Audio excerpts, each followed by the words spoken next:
ఇప్పుడు నేను చెప్పే ఒక టాపిక్ అండి, చాలా ఇంట్రెస్టింగ్ టాపిక్.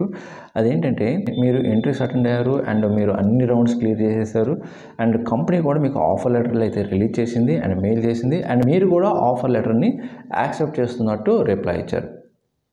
ఓకే, సో ఇంత ప్రాసెస్ జరిగిన తర్వాత ఆ టైంకి ఏదైతే ఆన్బోర్డింగ్ డేట్ ఉంటుందో, డేట్ ఆఫ్ జాయినింగ్ ఉంటుందో, ఆ టైంకి మీరు జాయిన్ కాలేదు అనుకోండి, మరి కంపెనీస్ ఆ క్యాండిడేట్ని బ్లాక్ లిస్ట్లో పెడతాయా అని చాలామందికి డౌట్ ఉంటుంది. ఓకే, నేను ఆ డౌట్ని అయితే క్లియర్ చేస్తాను వీడియోలో. మీరు వీడియో స్కిప్ చేయకుండా ఎండ్ వరకు చూడండి అండ్ మీకు ఇలాంటి మోర్ కంటెంట్ కావాలంటే మన ఛానల్ని మాత్రం ఫాలో అవ్వండి అండ్ మీ ఫ్రెండ్స్ అందరికి కూడా షేర్ చేయండి అండ్ మర్చిపోకుండా లైక్ చేస్తుండండి. దానివల్ల ఇలాంటి ఇన్ఫర్మేషన్ చాలామందికి రీచ్ అవ్వడానికి కూడా ఛాన్స్ ఉంటుంది. ఓకే, ఇంకా మనం మెయిన్ కంటెంట్ అయితే స్టార్ట్ చేద్దాం. మరి మీరు కంపెనీ ఏదైతే ఆఫర్ ఇచ్చారో దాన్ని యాక్సెప్ట్ చేశారు, నేను జాయిన్ అవుతానని. బట్ మీకు మంచి వేరే ఆఫర్స్ రావడమో, మరి మంచి ప్యాకేజ్ రావడమో, లేకపోతే మీ లొకేషన్లో ఉండే జాబ్ ఆర్ మీ లొకేషన్లో ఏదైనా మంచి జాబ్ రావడమో, ఇలాంటి ఏదైనా జరిగి ఆ కంపెనీలో జాయిన్ కాదనుకోండి, మరి కంపెనీస్ బ్లాక్ లిస్ట్ చేస్తాయా అంటే, ఇక్కడ మ్యాక్సిమం ఆఫ్ ది కంపెనీస్, చాలా కంపెనీస్ అయితే అలాగా బ్లాక్ లిస్ట్ అయితే ఏం చేయవండి ఫాలోవర్కి. But one of the follower మాత్రం నాకు షేర్ చేశారు, బ్లాక్ లిస్ట్లో పెట్టారంట. ఓకే, మరి అది ఎలా జరిగింది, కంపెనీ అయితే నేను చెప్పనండి, ఎందుకంటే అది మళ్ళీ కొంచెం కాన్ఫిడెన్షియల్. ఓకే, సో సార్ ఇతను అన్ని రౌండ్స్ క్లియర్ చేసుకొని సెలెక్ట్ అయ్యారు అండ్ కంపెనీ అయితే ఆఫర్ లెటర్ రిలీజ్ చేసింది అండ్ ఇతను యాక్సెప్ట్ చేశారు. బట్ కొన్ని రీజన్స్ వల్ల ఆ కంపెనీలో జాయిన్ కాలేదు. బట్ ఈ క్యాండిడేట్ ముందుగానే వాళ్ళకి మెయిల్ చేశారు, అడ్వాన్స్గానే మెయిల్ చేశారు, నేను జాయిన్ కాలేకపోతున్నాను, ఓకే నాకు వేరే రీజన్స్ అని కొన్ని రీజన్స్ మెన్షన్ చేశారు.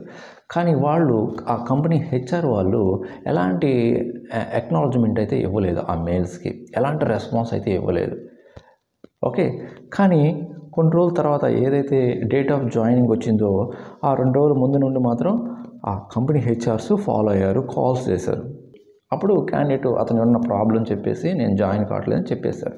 అప్పుడు ఈ కంపెనీ హెచ్ఆర్స్ సైలెంట్గా అయితే ఫోన్ పెట్టేశారు. ఇతనికి ఎప్పుడు తెలిసిందంటే ఆ కంపెనీ వాళ్ళు ఇతన్ని బ్లాక్ లిస్ట్లో చేశారని, సేమ్ కంపెనీ నుండి వాళ్ళ యొక్క లొకేషన్లోనే, హోమ్ టౌన్లోనే ఓపెనింగ్స్ పడ్డాయి. అప్పుడు ఇతను అప్లై చేశారు. అప్లై చేస్తుంటే ఆ రిజిస్ట్రేషన్ అనేది సక్సెస్ కావట్లేదు. అప్పుడు డైరెక్ట్గా ఆ హెచ్ఆర్ ఏదైతే మెయిల్ మెన్షన్ చేశారో అతనికి ఒక మెయిల్ అయితే చేశారు, ఎందుకు నా ప్రొఫైల్ అప్లోడ్ కావట్లేదు, రిజిస్ట్రేషన్ సక్సెస్ఫుల్ కావట్లేదని మెయిల్ చేశారు. అప్పుడు హెచ్ఆర్ చెప్పారు,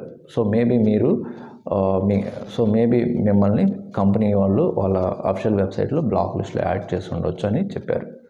కానీ ఆ హెచ్ఆర్ కొంచెం మంచివారు కాబట్టి, ఎనీహౌ మీరు మీ డాక్యుమెంట్స్ అన్ని నాకు ఫార్వర్డ్ చేయండి, మీకు నేను ఇంటర్వ్యూ స్లాట్స్ అయితే షెడ్యూల్ అయితే చేస్తానని చెప్పారు. సో అతను డాక్యుమెంట్స్, ప్రొఫైల్ అప్డేటెడ్, రెజ్యూమ్ అన్ని షేర్ చేశారు and technical round, manager round, HR round అన్నీ క్లియర్ అయ్యి మీరు సెలెక్ట్ అయ్యారని కూడా చెప్పారు. కానీ అతనికి ఎలాంటి ఆఫర్ లెటర్ అయితే రిలీజ్ చేయలేదు. సో ఇతను కాల్స్ చేయగా ఒకసారి హెచ్ఆర్ అయితే లిఫ్ట్ చేసి చెప్పారు, ఈ కంపెనీలో ఎవరినైతే బ్లాక్ లిస్ట్లో యాడ్ చేస్తారో అప్ టు 3 years వరకు మళ్ళీ వాళ్ళని తీసుకోరు అని ఒక పాలసీ ఉంది, అది ఒక కండిషన్స్ ఉన్నాయి, సో సారీ అని చెప్పేసి అతనికి రిప్లై ఇచ్చారంట. అంటే ఇతనితో ఒక గేమ్ ఆడుకున్నారు.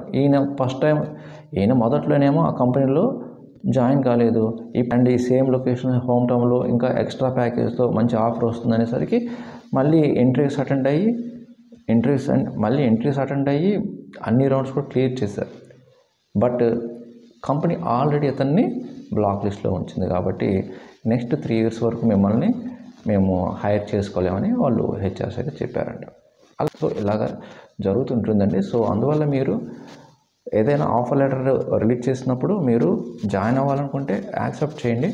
ఓకే, లేకపోతే అప్పుడే చెప్పేసేయండి, మీకు ఏదైనా వేరే అదర్ ఆఫర్స్ ఉన్నా, వేరే మంచి ప్యాకేజ్ అయినా మీకు కంఫర్ట్, మీ కన్వీనియంట్ బట్టి మీరు ప్రొసీడ్ అవ్వండి.